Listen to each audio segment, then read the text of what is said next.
the city of Vancouver, the place that rains 150 plus days a year and where half the city streets smell like piss all the time, where rent is the most expensive in all of Canada.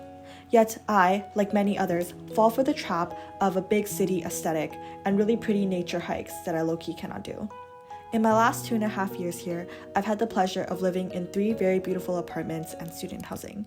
So today, I present to you the ultimate guide to apartment hunting in Vancouver. This is a time for you to reflect on your lifestyle. You want to think about what location, size, budget, amenities, and characteristics you would like to have in your apartment. My best advice here is to create a list of all your needs and a list of all your wants and things that you can compromise for.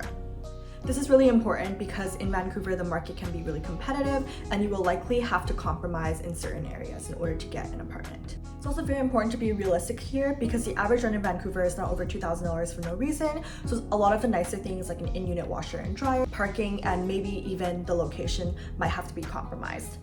My last advice for this stage is to have everything needed for your application prepared. I will go more deeply into what is needed for an application in part 3. That brings me to where to find an apartment. I think the best places to find an apartment are Craigslist and Facebook Marketplace. With Craigslist, you can filter by area, a certain radius within the area, prices, size, bathrooms, etc. I personally think Craigslist is the best, and most Canadian cities think Craigslist is kind of sus, but in Vancouver, the majority of postings on there are legit and real. I think Craigslist also has a larger majority of unfurnished housing and apartments, so if you're looking for something furnished, I would go with Facebook Marketplace. Facebook Marketplace is also good if maybe you're just looking for a room to rent, because a lot of people on Facebook Marketplace are looking for roommates, so it's really easy for you to move into. Now, if you are bougie, you can also try Zumper and Rent to Furnish, which I've heard a lot of people have had good luck with finding luxury housing or apartments. You should start your hunting process 6 to 8 weeks before your targeted move-in date, but you likely won't find anything until 2 to 4 weeks before. For the application, there are a few things that are typically always required. The first one is a consent for a credit check. Most of the time, you just give a signature indicating that you give consent to either a landlord or a company to do a credit check on you. To do a credit check, you do not need to provide your social insurance number, and no landlord or company can force you to provide your social insurance number. So if you don't feel comfortable, just don't provide it. The second thing that they typically ask for is proof of income. This is usually through the last 3 pay stubs or your previous year's tax return.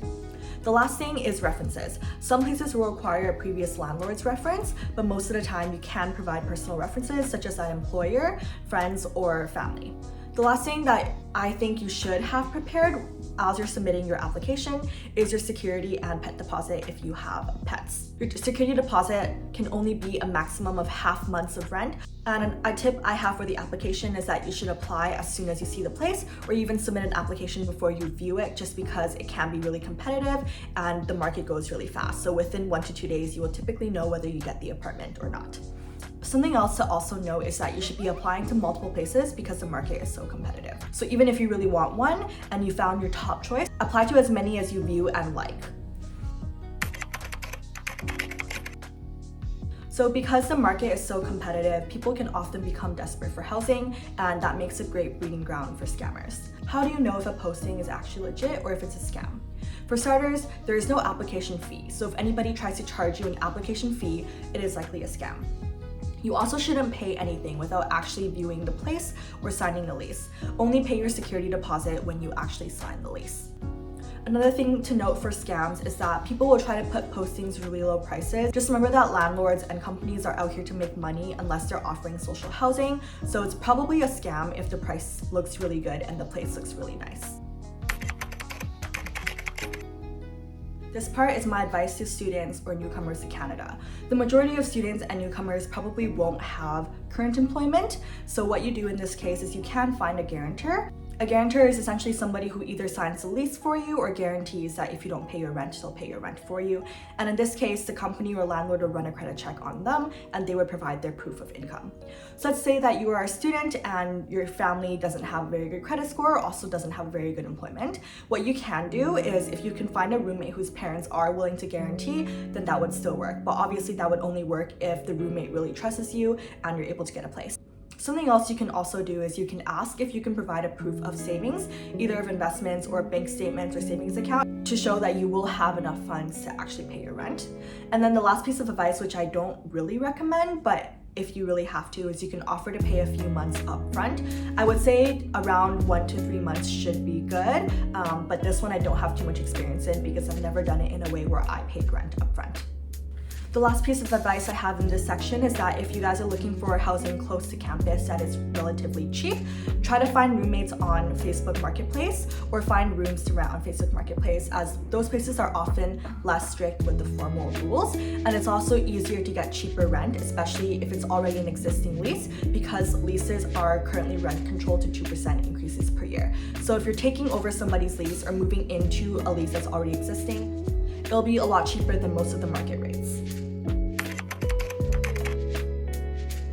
Last thing I have is 3 random tips. The first one is that if your application isn't super strong and your income isn't super high, consider renting places that start on the 15th. You might lose a bit of money for those 2 weeks, but there are typically less applicants because more people want to move on the 1st, and you'll probably have a better chance at getting an apartment on the 15th. My second piece of advice is to read the BC tenancy rules, because you want to make sure that you are protected in any situation and that you understand what your rights are.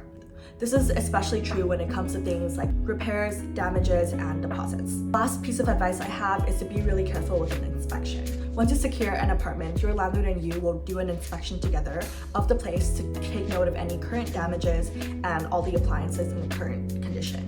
So something that I recently learned is that when you're doing the inspection, make sure you actually test out all the appliances. So like put 10 seconds on the microwave, open the fridge, open the washer, because when I first moved into this apartment that I'm currently in, my washer was actually moldy and I didn't notice until after I moved in. So to avoid situations like that, do what I'm saying and check all of your appliances very thoroughly before you move in. That's all for this video. I hope that for those of you who are looking for housing in Vancouver that this was helpful.